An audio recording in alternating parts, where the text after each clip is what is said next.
Bonjour à ceux qui viennent se connecter. Écoute, il est 13 heures, Florian. Donc, aujourd'hui, nous avons la chance d'accueillir Florian Bailly. Florian Bailly est praticien hospitalier ici à La Pitié et il pilote le centre d'études et de traitement de la douleur.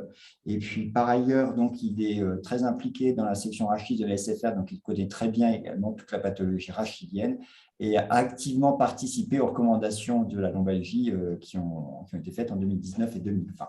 Donc, Florian, je te laisse la parole et tu as 30 minutes ou éventuellement un petit peu moins. Et derrière, on pourra répondre aux questions. Et donc, pour vous qui êtes connectés, surtout posez vos questions sur la discussion ou sur le questions et réponses. Et voilà, vous voyez qu'il y avait déjà des commentaires. C'est parce que tout le monde s'inquiétait parce qu'il n'y avait pas de son et pas de lumière, mais maintenant, tout est connecté. Florian, nous t'écoutons. Merci Bruno. Est-ce que vous m'entendez tous bien? Je vais commencer. Normalement, vous devriez voir mon écran. On voit ton écran. C'est parfait. Parfait. Donc, merci pour cette invitation pour me permettre de parler de la prise en charge non médicamenteuse de la douleur. C'est quelque chose qui forcément vous concerne tous, hein. C'est-à-dire que c'est quelque chose qui est une attente des patients qui est très, très importante. Les médicaments, c'est bien pour les douleurs aiguës, mais pour les douleurs chroniques, il y a forcément une efficacité qui est limitée. Et il y a vraiment une tendance de fond actuelle aussi de beaucoup de personnes de pouvoir rechercher une amélioration des douleurs avec des techniques non médicamenteuses. Alors, l'objectif en général, hein, ça va être de toute façon d'avoir une prise en charge qui va être complémentaire. Les traitements médicamenteux et les traitements non médicamenteux doivent être complémentaires, ils ne doivent certainement pas s'opposer. Alors, juste, déjà, il y a quelque chose qui est important. La douleur, c'est quelque chose qui est un peu compliqué. Il y a pas mal de composantes différentes de la douleur, pas mal de mécanismes différents de la douleur. Il est important, en fait, avant de proposer la thérapeutique, que la personne puisse être confiante dans les différentes choses et puisse comprendre que la douleur, on va vraiment pouvoir la faire diminuer. Il y a des gens qui ne veulent pas qu'on camoufle la douleur ou qu'on mette en place des techniques non médicamenteuses, par exemple, parce qu'ils pensent que la douleur, elle est encore là, il faut la garder parce que on pourrait trouver peut-être une pathologie, un truc qui n'a pas été bien identifié, peut-être faire d'autres examens. Donc, tout d'abord, en fait, ça va être très important de pouvoir un peu expliquer la douleur, expliquer, comprendre que la douleur n'est pas forcément égale. Il y a quelque chose qui s'abîme ou il y a quelque chose qui n'a pas été découvert dans je ne sais pas, quelque chose qui serait encore à investiguer. Et donc, ça, c'est vraiment la première des choses, c'est qu'il faut que la personne soit d'accord pour mettre en place ces techniques non médicamenteuses. Alors, parfois, ça peut être simple de le faire parce que les gens ont déjà bien compris un peu tout ça. Et en fait, dans pas mal de cas, ça peut être un peu compliqué à expliquer. Et en fait, ça me permet d'introduire la première des techniques qui est l'éducation à la neurophysiologie de la douleur. Alors, vous verrez un peu pour toutes les techniques, je vais vous expliquer un peu déjà ce que c'est, essayer de vous donner le rationnel scientifique de l'efficacité dont je vais vous parler, l'efficacité ou l'absence d'efficacité. Et puis, j'essaierai de vous donner après, pour chaque technique, les avantages et puis aussi les limites de chaque technique. Et vous verrez que certaines techniques vont être adaptées à certains patients et d'autres techniques à d'autres patients. Donc, l'éducation à la neurophysiologie de la douleur, le concept, c'est de pouvoir expliquer la physiologie, que la douleur, ce n'est pas égal à la nociception, que ce n'est pas parce qu'on peut avoir mal, on peut avoir beaucoup de douleur alors qu'il n'y a pas beaucoup de stimulus. Il y a pas mal de concepts qui peuvent expliquer ça. Je ne vais pas rentrer dans tous les détails, mais c'est important de pouvoir expliquer ça. Il y a beaucoup d'études qui ont été faites dans beaucoup de douleurs, pas mal de pathologies musculo-squelettiques et dans la lombalgie. Globalement, on sait que ça améliore la douleur, ça améliore la fonction, ça peut améliorer aussi la kinésiophobie, le catastrophisme. Donc, il y a un vrai effet. Alors, c'est quelque chose qui peut être facile à mettre en œuvre, et puis je vais vous expliquer un petit peu après comment le faire facilement. Ça peut fonctionner sur beaucoup de pathologies différentes. Et surtout, en fait, c'est une bonne première technique qui va se compléter à d'autres choses. Par exemple, on va parler après de l'activité physique. Expliquer que la douleur n'est pas égale à quelque chose qui est en train de s'abîmer et expliquer pourquoi est-ce qu'on peut dire ça physiologiquement, ça va être important pour pouvoir après donc mettre en place l'activité physique, mettre en place plein d'autres choses. La limite, c'est qu'il faut souvent plusieurs séances pour pouvoir le mettre en place. il faut que les gens puissent avoir un niveau, il faut que les gens puissent comprendre des concepts un petit peu, parfois pas toujours très, très simples. Donc, certaines personnes peuvent avoir des difficultés pour comprendre ça. Hem, parce qu'ils peuvent pas, parce que c'est parfois un petit peu difficile à comprendre, ou parfois parce que en fait, quand on donne ces informations-là, on heurte beaucoup de messages qui ont été donnés précédemment. Et il faut bien comprendre que ça, c'est une très bonne base, mais qu'après, ça ne fera pas diminuer beaucoup l'efficacité de la douleur. La méta-analyse dont je donne la référence au-dessus montre que globalement, on diminue isolément que 4 à 8 points sur 100 sur une échelle de douleur, sur des échelles de fonction. Donc, on n'est même pas dans la différence minimale clinique significative. Donc, on va avoir un petit peu d'effet, mais tout seul, ça ne va pas être suffisant. Il va vraiment falloir utiliser ça comme base et ensuite pour pouvoir incorporer d'autres choses avec. En général, il va falloir démystifier aussi que, par exemple, il y a des choses, des lésions qui peuvent se voir sur les radiographies qui ne sont pas forcément liées à la douleur. Ça, c'est tout ce que vous pouvez trouver dans les anomalies radiographiques chez des gens qui n'ont aucune douleur. C'est un bon exemple pour pouvoir faire d'éducation. Il y a une manière de le faire, notamment, il y a un site internet que vous pouvez consulter et conseiller à vos patients qui s'appelle Retrain Pain. Globalement, c'est un cours pour lequel il y a pas mal de petits diaporamas qui sont très rigolos et qui permettent d'illustrer ça. Alors, ça prend un peu de temps à faire, hein, globalement. Il y a plusieurs petits cours qui durent quelques minutes chacun, mais du coup, en totalité, ça prend probablement 1 à 2 heures au moins à faire. Et ça aborde pas mal de choses sur la douleur. Au début, très très simple, puis plus compliqué. Et c'est vraiment quelque chose qui est bien fait. Et ça permet de pouvoir illustrer ça. Donc, peut-être que, par exemple, ça peut commencer à s'expliquer en consultation, et puis la personne va pouvoir aller sur ce site internet pour pouvoir après compléter toutes les informations sur la douleur. Ça aborde aussi certains préjugés dont on entend beaucoup parler, donc c'est important. Ensuite, une fois qu'on a mis en place ça, on va pouvoir alors, l'activité physique, j'étais obligé d'en parler, hein, bien sûr. L'activité physique, c'est probablement la meilleure des choses, hein, la meilleure des techniques non médicamenteuses. Ça, je pense que vous en étiez déjà convaincu, mais c'est important quand même de revenir sur certaines notions et sur pourquoi est-ce que ça marche. Déjà, juste une petite phrase que j'aime bien résumer aux gens. L'effet antalgique de 10 km de course équivaut à 10 mg de morphine. Et c'est quelque chose qui a été vraiment prouvé, vraiment essayé. On sait qu'il y a une hypoalgésie à l'effort qui va induire certains mécanismes neuronaux. Et donc, l'activité physique va vraiment avoir une efficacité antalgique. Il y aura une efficacité qui va être un peu ponctuelle. Il y aura aussi une efficacité sur le long terme.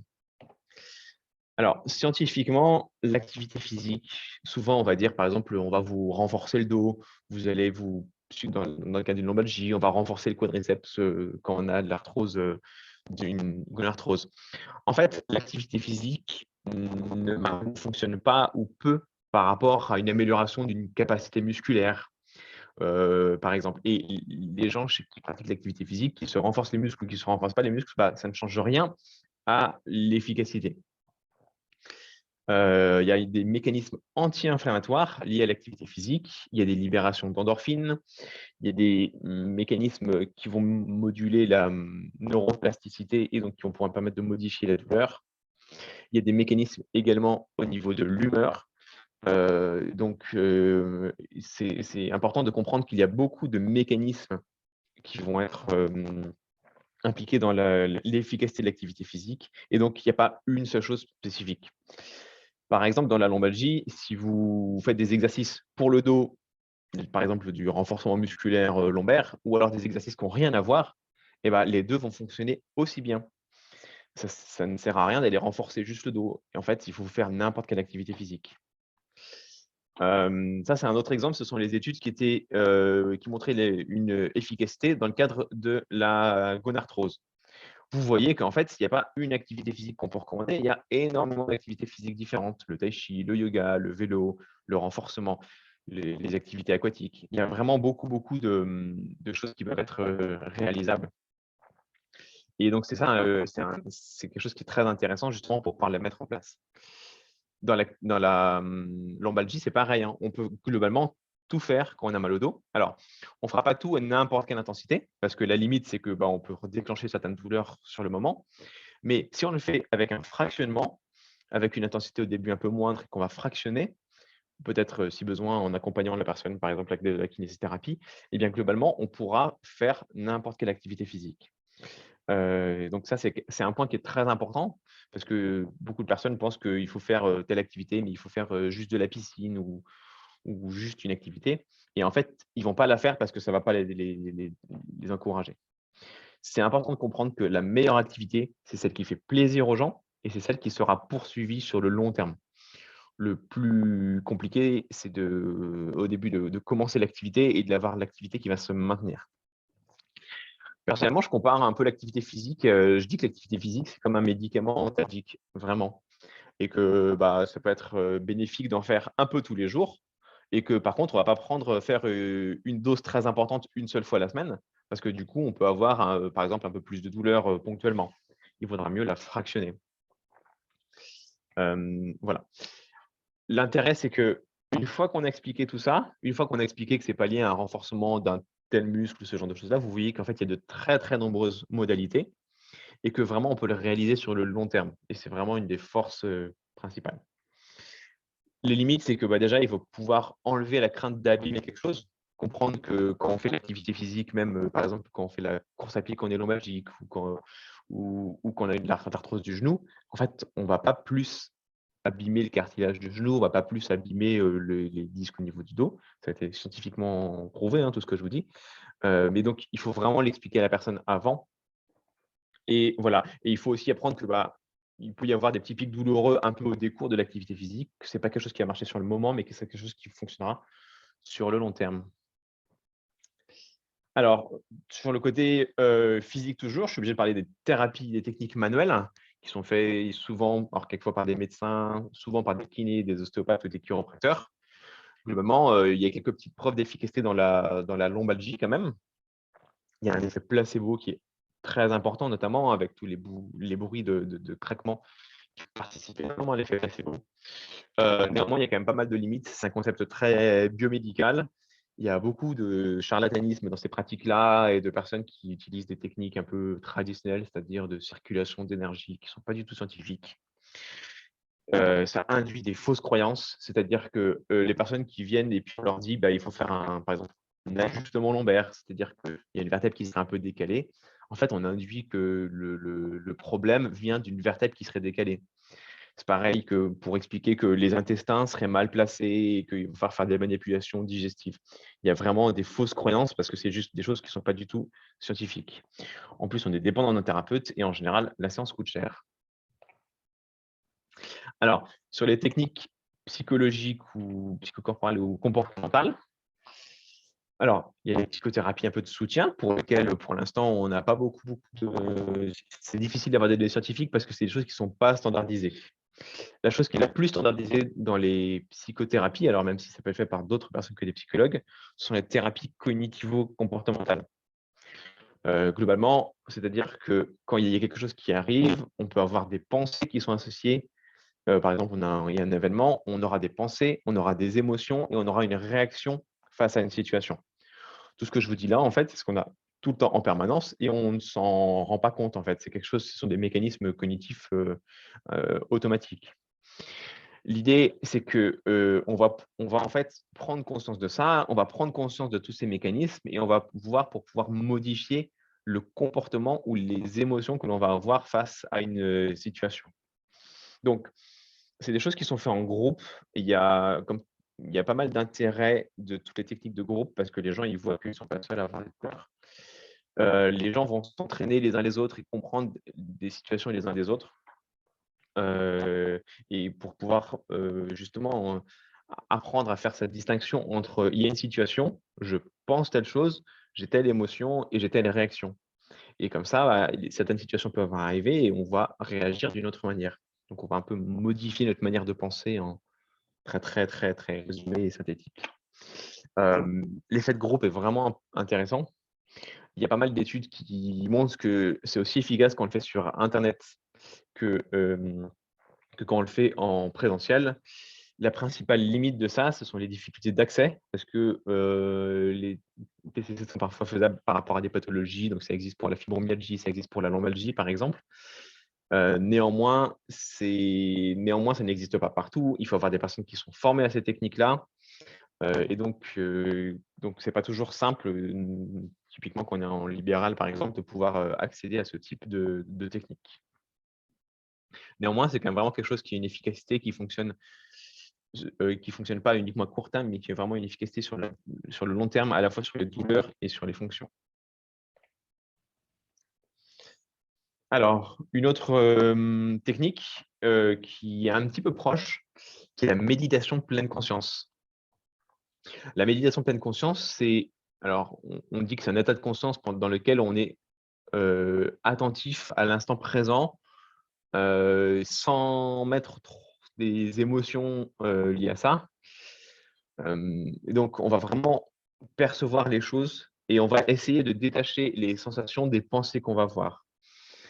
Il y a eu plusieurs vagues dans la méditation et donc il y a des techniques qui ont été faites pour diminuer le stress. Il y a certaines techniques qui s'appellent notamment la MBCT, qui est une sorte de fusion entre la méditation et les thérapies cognitivo-comportementales dont je vous parlais tout à l'heure. L'intérêt, c'est que donc justement, on va prendre conscience des différentes sensations et revenir sur le moment présent. Et ça évite d'être tout le temps dans ses pensées, d'être tout le temps en train de se prendre la tête. Et ça peut être vraiment efficace. Il y a pas mal de mécanismes physiopathologiques différents de ça. On sait que c'est vraiment efficace sur la douleur, sur l'humeur et sur la qualité de vie. L'intérêt de cette technique-là, c'est qu'en fait, il y a des gens qui ont essayé de standardiser ça. Et donc, il y a des choses standardisables, donc la MBCT ou la MBSR dont je viens de parler, c'est 8 séances. C'est très calibré, c'est-à-dire on fait ça à la première séance, ça à la deuxième séance et ça à la 5e séance. Et du coup, tout le monde fait pareil. L'intérêt que tout le monde puisse faire pareil, c'est qu'on peut voir si ça fonctionne et on peut mettre ça dans des méta-analyses. Et objectivement, vraiment, ça fonctionne. Et l'effet, il peut être assez important pour certains participants. Pour le pratiquer, moi, pour un certain nombre de personnes, vraiment, des gens sont transformés par cette technique-là. Il y a vraiment quelque chose qui permet de débloquer un certain nombre de situations. J'ai mis dans les positifs et dans les négatifs, vous avez vu que j'ai mis que c'était une technique à la mode. Alors, à la fois, c'est bien et à la fois, c'est pas bien. C'est bien parce que vraiment, c'est facile d'y accéder. Il y a genre l'application Petit Bambou, j'imagine que vous l'avez déjà connu. Il y a un livre qui existe. Il y a des podcasts de Christophe André. Il y a des choses qui se font en groupe physiquement. Donc, il y a un vrai intérêt parce que c'est facile à trouver. C'est facile d'accès globalement. Et c'est pas très, très coûteux. Néanmoins, il y a quand même vraiment des limites, c'est-à-dire que, en fait, faire ça, c'est pas réussir à faire ça, ça implique vraiment une participation active importante. C'est-à-dire qu'en fait, il y a les 8 séances, mais il faut faire les 8 séances, il faut faire des petits exercices tous les jours globalement. Et c'est vraiment quelque chose qui va s'apprendre. Et il y a des gens qui ne seront pas forcément motivés ou qui n'auront pas la motivation pour faire ça. Et donc, en pratique, il faut vraiment avoir des gens motivés et qui ont quelques capacités d'introspection également. Donc, ça fonctionne très bien chez des personnes qui vont être motivées pour faire ça et qui peuvent y consacrer un peu de temps dans le sens physique et d'énergie mentale pour pouvoir apprendre cette technique-là. Donc, c'est très bien, mais c'est probablement pas pour tout le monde. La limite aussi, hein, c'est que c'est des choses qui sont très, très à la mode et avec pas mal de thérapies, de gens qui se réapproprient la thérapie et qui en font des versions un peu en mode gourou et avec des déviances liées à ça. On dit qu'on devient plus intelligent, plus fort, plus beau et quelquefois, il y a vraiment un certain nombre de déviances. Il y a un autre exemple de choses qui fonctionnent très bien scientifiquement, mais pour lequel il peut y avoir aussi des déviances, c'est le yoga. Le yoga, globalement, on va associer une partie d'activité physique, donc on aura des positions, des assouplissements, des choses qui vont un peu renforcer les muscles. Et donc, on a vraiment le côté d'activité physique. Et il y a logiquement toute une partie de méditation. Alors, c'est dans la plupart des yogas, il y a plein de yogas différents. Et donc, dans la plupart des yogas, il y a vraiment cette partie de méditation. Et on sait qu'il y a vraiment de très nombreuses preuves d'efficacité dans les douleurs chroniques, ça a été beaucoup essayé. Je vous ai montré tout à l'heure dans l'arthrose, ça marche dans la lombalgie, il y a plein d'études à ce niveau-là. La limite, c'est que c'est pareil, en fait, tout ce qui marche bien, eh ben, après, il y a des gens qui s'en inspirent et qui finissent par faire des techniques dérivées et qui permettent, sans aucun diplôme, et qui finissent par arriver dans des choses complotistes et sectaires. Et l'article du Monde, en l'occurrence, qui décrit ça, fait quand même assez peur. Donc, vraiment, ça fonctionne bien, mais il faut bien que ce soit fait dans un cadre et qu'il soit à peu près, carré, et pour lequel on n'est pas là pour vanter des séances de je ne sais quoi. Voilà. Pour aller un petit peu plus loin dans ce type de technique, il y a l'hypnose également. Alors, l'hypnose, c'est quelque chose dont vous avez certainement tous entendu parler. Je ne sais pas si c'est quelque chose que vous avez déjà expérimenté. Donc, globalement, l'hypnose, c'est un état modifié de conscience. C'est quelque chose qui a été un peu détourné parce que c'était un peu décrédibilisé, notamment parce que l'hypnose, on entend parler avec Mesmer qui fait des spectacles. On voit des émissions sur TF1 à ce niveau-là, qui décrédibilisent et qui sont une technique d'hypnose très particulière, qui sont en fait très éloignées de ce que l'on fait dans l'hypnose médicale. En fait, l'hypnose, c'est un outil et ça permet de faire pas mal de choses différentes. On peut par exemple faire de l'hypnose qu'on appelle le lieu sécure, c'est-à-dire qu'on va on va se «dissocier» un peu entre guillemets et on va aller dans un lieu sécure, c'est-à-dire qu'on va se représenter quelque chose dans lequel on va amener son esprit, et les suggestions hypnotiques vont faciliter le fait d'aller à ce niveau-là. On peut aussi avoir des suggestions de changement, notamment, on va par exemple représenter sa douleur et on va la modifier. Il y a beaucoup, beaucoup de choses, très différentes qui peuvent se faire dans l'hypnose. Globalement, c'est quelque chose qui fonctionne bien, mais qui est beaucoup moins standardisé que la méditation. La méditation, je vous avais dit, hein, c'est 8 séances tout le temps, on sait ce qu'on fait à chaque fois et voilà.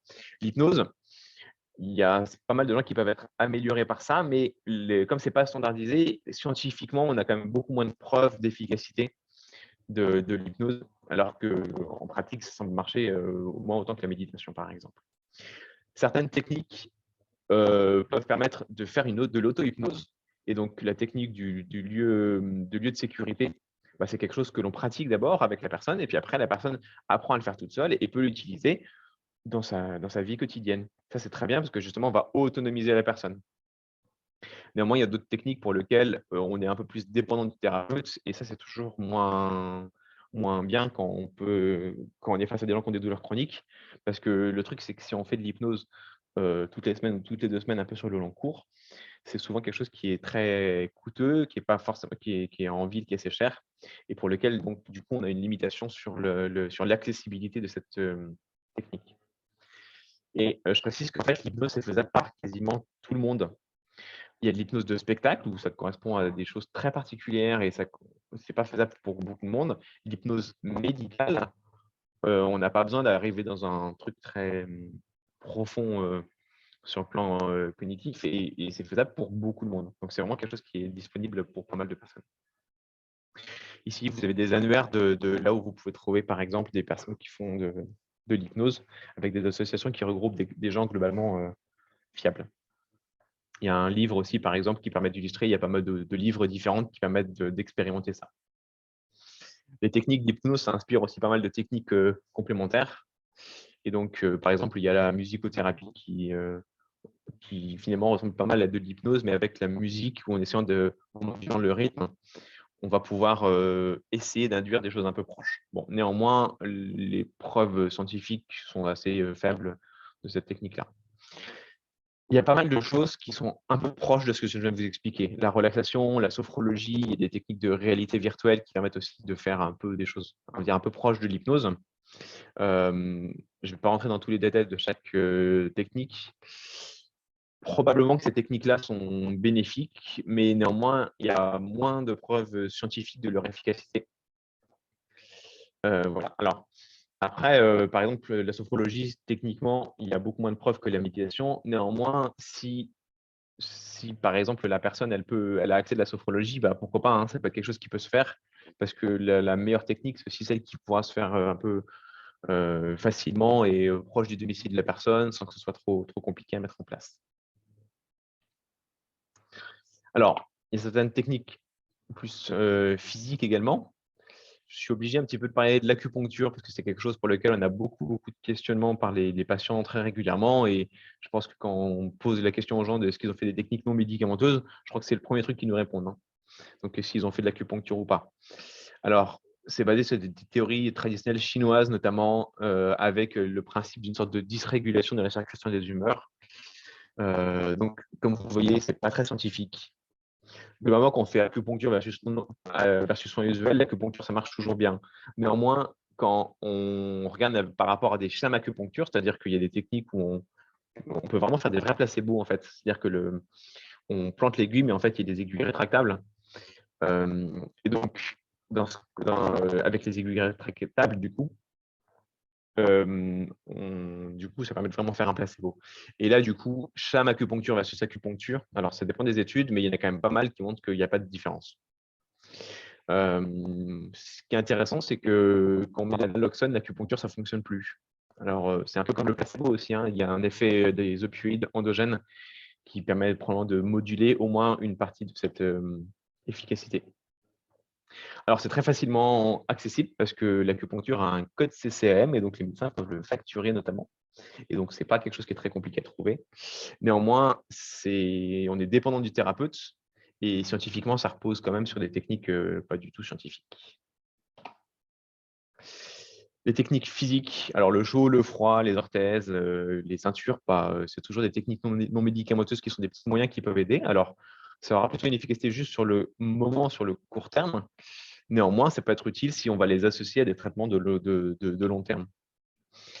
Un autre exemple, c'est la TENS, l'électrostimulation transcutanée. Globalement, c'est quelque chose qui pourra fonctionner au moment où on va l'appliquer. L'efficacité, elle est surtout immédiate ou quelquefois, elle peut être retardée sur 1 ou 2 heures, mais globalement, ça ne marchera pas sur le long terme.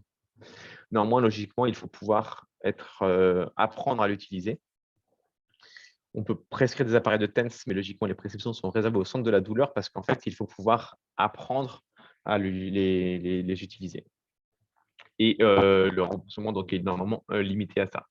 Il y a des appareils de TENS non remboursés qui sont disponibles finalement pas très cher en pharmacie, qui sont facilement réalisables. Et dernière technique, dans certaines conditions très particulières, mais là du coup on est plutôt sur des choses de dernier recours, il existe des techniques chirurgicales comme la stimulation pédulaire. Pour certaines douleurs, notamment des douleurs neuropathiques, qui sont en coordination avec les centres de la douleur et des neurochirurgiens, et pour lequel on peut avoir une efficacité sur certaines douleurs réfractaires à des médicaments. Néanmoins, c'est des techniques qui sont probablement moins connues, qui sont un peu plus compliquées d'accès parce que ça nécessite d'avoir un neurochirurgien, un centre de la douleur, pour pouvoir les mettre en place. Donc, au total, vous voyez qu'en fait, il y a pas mal de choses différentes qu'on peut proposer aux gens.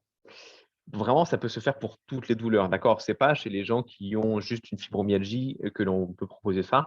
Ça peut vraiment s'appliquer à beaucoup de personnes différentes.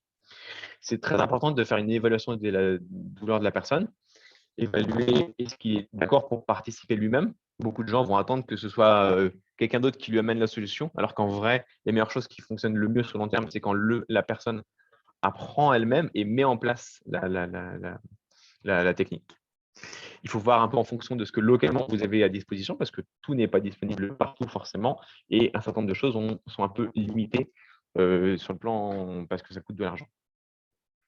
Tout ça, les techniques, ça va s'intégrer dans un projet thérapeutique. Et souvent, j'aime bien essayer de différencier les traitements ponctuels des traitements sur le long terme. Souvent, on différencie, là, on m'a demandé de parler des traitements non médicamenteux qu'on oppose aux traitements médicamenteux. Je pense que ce n'est pas la meilleure des distinctions. Quand on prend en charge quelqu'un qui a des douleurs chroniques, on va plutôt séparer les traitements ponctuels, par exemple les antalgiques, les traitements physiques, les manipulations, l'acupuncture, des traitements qui vont être efficaces sur le long terme. L'activité physique, par exemple, la méditation ou la relaxation, qui logiquement peuvent avoir un effet sur le long terme. Et là-dedans, en fait, on va expliquer aux personnes que les traitements ponctuels vont faciliter le fait de faire des traitements sur le long terme. Par exemple, on a un peu de douleur après avoir fait du sport, et dans ce cas-là, l'antalgique, il est utile parce que peut-être qu'il permettra de diminuer la douleur et du coup, on fera plus de sport, on fera mieux le traitement sur le long terme. Donc, je vous invite vraiment à essayer de mettre en place plutôt cette dichotomie traitement ponctuel, traitement sur le long terme, plutôt que séparer les traitements non médicamenteux des traitements médicamenteux, vous allez voir que sur le plan pédagogique, quand on explique ça aux personnes, du coup, on arrive à vraiment à pouvoir beaucoup plus structurer le propos et leur proposer des choses qui seront pertinentes sur le long terme, justement. Je vous remercie. 13h30, je pense que c'est parfait. Merci beaucoup, Florian. Donc, pour nos auditeurs, merci de poser vos questions dans la discussion dans la partie questions et réponses. Et je vois qu'il y a une question qui est apparue. Et donc, c'est Adrien Lepluard et qui te demande quelle stratégie dans le choix des différentes méthodes et comment le mettre en pratique, comment l'implémenter. Est-ce que ça se fait à l'hôpital? Est-ce que ça se fait en ville? Alors, Et moi, je rajouterais un élément qui était la question qui me semble le plus importante, c'est est-ce que c'est à nous, en tant que rhumatologue, de mettre en pratique ça? Est-ce qu'on passe sa main à d'autres? Voilà. Alors, je pense que oui, je pense que c'est vraiment alors, parce qu'en fait, la problématique, elle est importante pour beaucoup de monde et donc, en fait, il faut que les rhumatologues puissent proposer ce type de choses-là, puissent déjà connaître les techniques. C'est-à-dire que quand je parle d'hypnose, quand je parle de méditation, en fait, il faut savoir qu'est-ce que c'est en pratique et savoir à qui ça s'adresse. Savoir que la méditation tête, c'est bien, mais ça va nécessiter une participation assez active de la personne et que quelqu'un qui va être très motivé en face de nous, c'est ça qu'on va lui proposer. Quelqu'un qui est assez passif, en vrai, ça ne marchera pas. Et donc, en fait, il vous faudra certainement évaluer la personne pour pouvoir lui proposer une technique pour essayer de dynamiser un petit, pour essayer de voir pour essayer de voir ça. Alors, après, il y a la question de l'implémentation. Il y a proposer les choses, adapter à une personne, et il y a qu'est-ce qu'on va pouvoir implémenter. Alors, l'implémenter, c'est plus compliqué, hein, et c'est pas toujours faisable dans tous les hôpitaux. Toutes ces techniques-là, en fait, pour la plupart, n'ont pas d'acte CCM ou ce genre de choses-là, donc c'est pas toujours pris en charge. Et donc, parfois, c'est plus facilement réalisable en ville parce qu'il y a des structures qui vont être adaptées parce que l'hôpital, ça reste compliqué. Parfois, il y a des centres de la douleur qui sont là pour ça, mais on est d'accord que les centres de la douleur, déjà, il y a des problématiques d'accès. Et puis ensuite, ils ne proposent pas tous ce type de technique, en fait.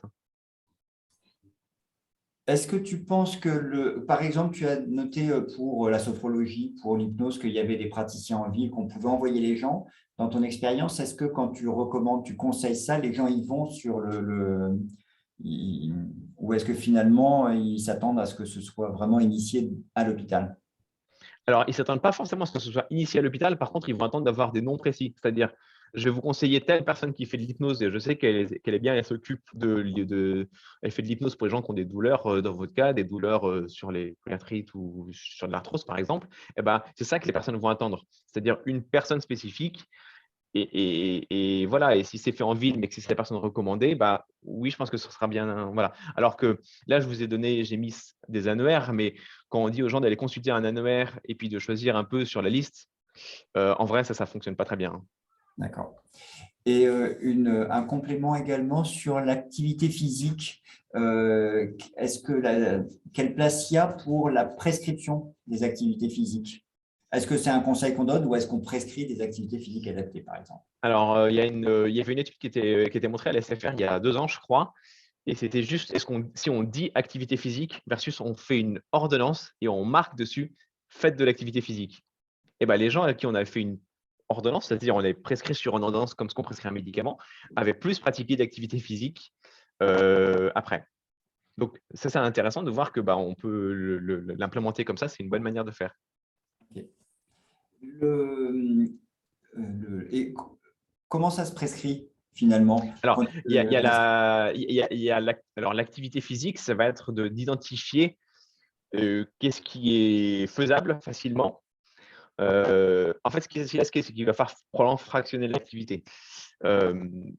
Personnellement, j'aime bien les activités où on pourra le faire soit en groupe, soit où on peut faire un petit peu tous les jours. Par exemple, la salle de sport, c'est très, très bien parce qu'on prend un abonnement à la salle de sport et on peut y aller 5 minutes chaque jour, par exemple. Alors que si c'est une activité une seule fois très intense, ça va amener des douleurs ponctuelles, ça va décourager les gens et voilà. Donc, en fait, il va falloir évaluer qu'est-ce qui est faisable proche de chez eux notamment. Et moi, je leur dis l'activité physique et après, je leur demande qu'est-ce que vous pensez que vous pourriez faire facilement. Donc, ils vont me dire, tiens, j'ai acheté un vélo d'appartement et puis, mais pourtant, je ne l'ai pas encore déballé de son carton. Et donc, moi, après, je marque dans le compte rendu est d'accord pour faire du vélo d'appartement. Et comme ça, je sais que je reposerai les questions la fois d'après. Et c'est aussi un côté motivationnel. Ouais. Ce qu'on peut peut-être ajouter, c'est qu'il y a eu, il y a un an, je dirais, ou un an et demi, un livre qui est paru sur les prescriptions d'activité physique adaptée, avec la Oui. possibilité d'envoyer soit chez le kiné, alors c'est peut-être pas tous les kinés qui font ça, soit dans certaines salles de sport où ils ont des professeurs d'activité physique adaptée, donc les APA, et où ils sont capables de mettre en place ça, notamment pour, alors ça marche très bien pour tout ce qui est reconditionnement à l'effort, pour les gens qui ont besoin de reprendre du souffle ou de faire plus d'activité physique malgré leur douleur. Après, chez les... Ouais. Après, je crois qu'il y a une limite. Alors, il y a les prescriptions d'activité physique qui ont été développées, mais en fait, qui sont liées aux ALD. Et ce qu'il y a, c'est que donc c'est très bien quand les gens, ça a été mis en place pour les gens qui ont un cancer, parce qu'il y a des bénéfices qui ont été prouvés, par exemple. Hein. Mais le cancer, ils sont en ALD. Quand ils ont une lombalgie, ils ne sont pas en ALD et du coup, ils ne sont pas éligibles au dispositif de prescription d'activité physique. D'accord.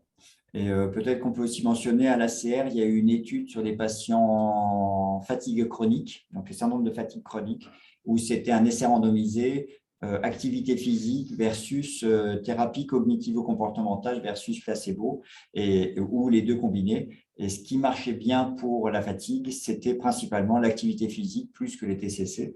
Donc là encore, un bénéfice de l'activité physique. Tu as parlé de beaucoup de techniques. Oui. Donc, il y a un peu une sorte de cuisine à trouver pour essayer d'orienter le patient vers l'un ou l'une de ces techniques. Pour toi, alors tu as peut-être t'as la frontière entre la rhumatologie et le monde de l'algologie. À quel moment on doit le proposer? Est-ce que c'est quelque chose pour nous, entre guillemets, rhumatologues, donc plus avec des patients pour lesquels on cherche à éliminer les diagnostics? Est-ce que c'est de parler de ça assez tôt ou est-ce que c'est d'abord faire les explorations pour éliminer un diagnostic de rhumatisme inflammatoire, de je ne sais pas quoi, et ensuite, si finalement il se trouve qu'il n'y a rien de somatique, proposer aux gens de faire ce type de prise en charge non médicamenteuse. Alors, par exemple, sur l'activité physique, en fait, moi, je pense que je vais recommander, et que je sois en tant que casquette de rhumatologue ou de médecin de la douleur, en fait, je vais le proposer à tout le monde et très précocement. Parce qu'en fait, on sait que ça va améliorer sur plein d'autres choses, sur la qualité de vie, sur l'humeur. Et il y a des gens, par exemple, pour lesquels je me pose la question, est-ce qu'ils ont une lombalgie chronique ou une spondyloarthrite, par exemple, parce qu'il y a des douleurs un peu inflammatoires, ce genre de choses-là. Et je vais peut-être les envoyer faire une IRM de sacro-iliaque. Mais même si je vais faire cet examen-là, par exemple, ou c'est des explorations, je vais quand même dire, bah, déjà, vous allez commencer à mettre en place une activité physique, mettre en place telle technique, parce que de toute façon, quelle que soit la pathologie finalement qu'on retrouve un rhumatisme inflammatoire ou pas, en fait, ce sera bénéfique. Alors, probablement que s'il n'y a pas de rhumatisme inflammatoire, ce sera encore un peu plus bénéfique, mais je vais déjà l'initier dès le début. Et après, je leur dirai, bah voilà, pourquoi est-ce que vous n'avez pas fait ça? Je leur reparle lors de la prochaine consultation. Et la répétition du message est probablement très pédagogique aussi. OK. Donc, il y aurait une sorte de fenêtre d'opportunité, pour reprendre un Euh, terme de la polyarthrite rhumatoïde. Alors, je pense qu'il y a une fenêtre d'opportunité parce que ouais, alors tout à fait. Ce qui est, c'est que la limite, notamment par rapport à l'activité physique, c'est que il ne faut pas être complètement enquisté et qu'au bout d'un moment, en fait, c'est très compliqué à mettre en place. C'est-à-dire qu'au début, c'est faisable. Ensuite, c'est faisable avec l'aide, par exemple, d'un kinésithérapeute ou d'un APA pour pouvoir aider à faire progressivement. Et après, il y a certains patients qui n'ont jamais fait d'activité, qui sont très demandeurs de techniques plutôt passives et qui ne sont pas d'accord pour faire les choses actives et qui en plus sont très enquistés dans leur pathologie. Là, on a perdu cette fenêtre d'opportunité. Très bien. Je ne vois pas d'autres questions ni dans la partie questions-réponses, ni dans la partie discussion. Je ne vois pas de main levée. Donc, s'il n'y a pas de questions brûlantes, je pense qu'on va pouvoir finir cette conférence. Merci beaucoup de toutes ces précisions. Merci à tous ceux qui ont été connectés. Et Florian, je pense, reste disponible à vos questions Tout à fait. par email. C'est facile de trouver les emails des gens de l'assistance publique.